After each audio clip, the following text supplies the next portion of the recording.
Well, good Tuesday morning, everybody. Meteorologist Johnny Lively taking a look at what's going on the Tamco Live Doppler radar this morning. It is awfully quiet once again here this morning. We do see some showers farther towards the north, towards East Texas and northern Louisiana. That's where that weak front has been kind of situated the last couple of days. And you can see there's that light showers, a couple storms up there just north of Dallas. And we're going to see that move down into our region later this afternoon. But a lot of this is going to thin out because we still have so much dry air in the mid to upper levels. We're just going to see likely just 10% coverage or less for our region. Another hot day is shaping up for us. There's that weak frontal boundary. That's what continues to bring some showers and a couple storms along the Red River into East Texas, into northern Louisiana. Again, we'll see some of these showers. I wish it would give us better rain coverage this afternoon, but a lot of this just kind of thins out the closer it gets to us because we still have that dry air. Thanks to Tamco, we can kind of show you that dry air on the satellite and radar. Temperatures, it's warm already. We've got the low almost near the mid 80s. Holly Beach already at 86 degrees this morning. Houston 79, 84 in Anahuac, Beaumont at 79, Lake Charles 81, and you got upper 70s further north of the I-10 corridor. Thanks to Silsby Ford showing us what's going on into the temperature department. Now we're going to continue warming up fairly quickly like we've been doing the last couple of weeks as that high pressure warms us up into the middle to upper 90s later this afternoon. Good thing is we've seen a lot of areas 101 up to 105 degrees the last couple of days. We're seeing that kind of trending back. What we're going to see today is pretty much into the middle to upper 90s. Some areas can get up to 101, 102 degrees, but you can see it's going to be another hot day, mostly dry with 10 to really 10% or less coverage this afternoon, thanks to modern concrete and material. What's not hot and what's not really kind of active is the tropics. And the Gulf and the Caribbean is definitely shut down, but we still are monitoring two areas. This one up towards the north, not too concerned about this. Possibly does get a name, but this will go out to sea. No concern at all. What we will continue watching is this area has just been increased to a 70% chance of developing realistically in the next 5 to 7 days. This week, it will continue moving westward, and this is when it has the possibility of gradually forming into a tropical depression by the end of this week into possibly a tropical storm. What does it do after that? Because model data doesn't do a very good job with this. So this is the time frame that this could be a tropical depression or storm this week. By this weekend, this approaches the Leeward Islands. I think you'll kind of be somewhat north of the Leeward Islands. They're praying they get this because they want the rain. They don't want a hurricane, but they definitely want the rain. But a lot of this possibly stays north of them. And big question is how organized is this? By Saturday, Sunday, and Monday, this will get into an area that has pretty strong wind shear that has really torn apart all of the tropical waves that we've watched all season long. So this one has two options that I've been talking about for quite a while.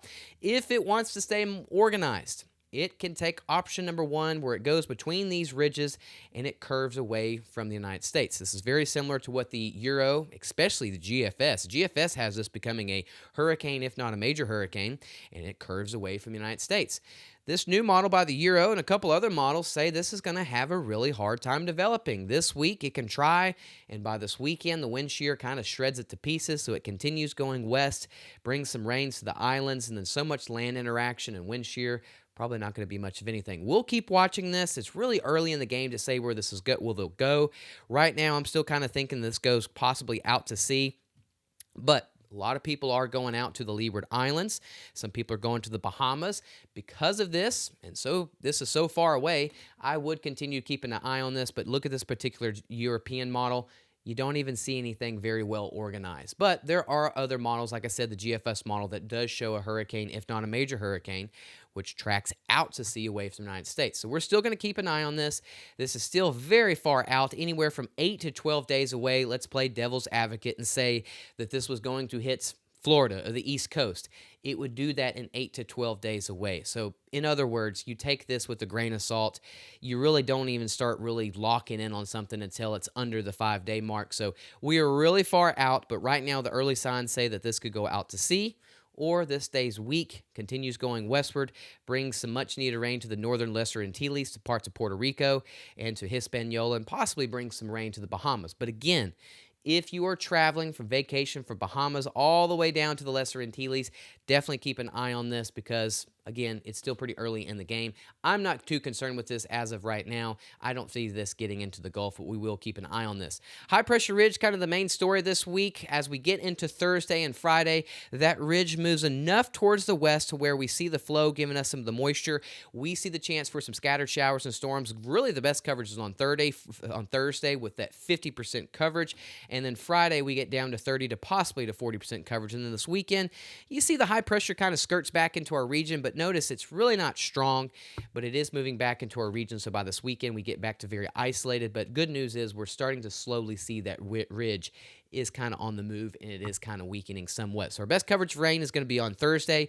Ridge moves far enough towards the west. We see that flow coming in from the north, giving us a good chance for scattered showers. Another round on Thursday morning or Thursday late morning, getting into the afternoon. And then by this weekend, just looking at 10 to 20% coverage. And as that ridge continues moving and kind of starts weakening, by next week, maybe we start seeing a little bit better rain chances as well, too. Good news is starting to see less 100, 105. We're starting to see more of the mid to almost really the low 90s.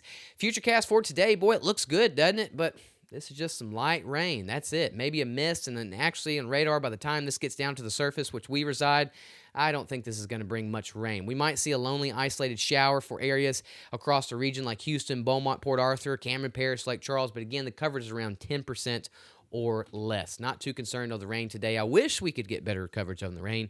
But big story today is going to be the temperatures pretty much into the upper 90s. Going to do that again today and tomorrow. I guess we just had a little emoji storm just come out of nowhere. But 10% coverage there. Temperatures getting into the upper 90s. Good news is, a couple days ago, we saw a bunch of 101, 104, 105. So we're slowly getting back to normal. We're still hot, but we're just showing you that we're slowly getting back to normal. Another hot day. UIL wet bulb globe temp for today. Upper 80s to low 90s. You're going to see some breaks, and so we'll definitely see a lot of that going on the next couple of days. But again, we're slowly getting to a little bit better forecast, low to mid 90s. Overnight tonight, it's going to be into the low 80s down towards the coast, low to mid 80s. I-10 corridor, upper 70s to low 80s. Rest of the region, upper 70s. Thanks to Silsby Ford. Get you one. And then here's our 7-day forecast for southeast Texas.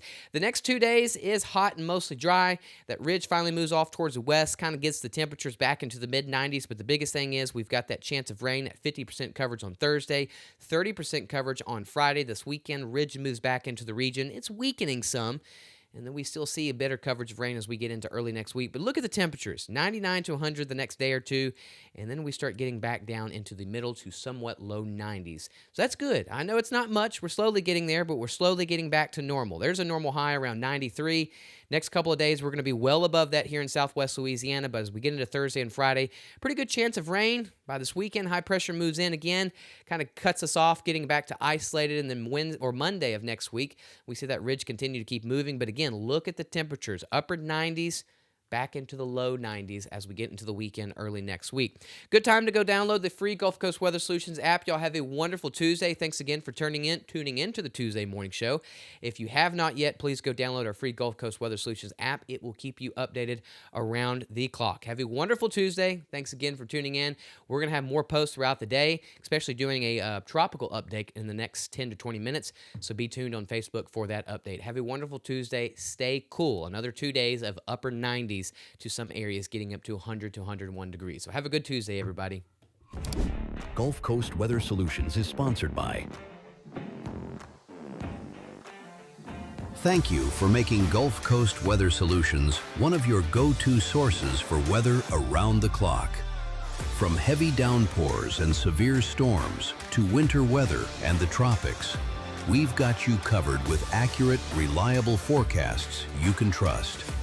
Next week is starting to look a little bit more stormy. But look what's moving into the state of Texas. Gulf Coast Weather Solutions.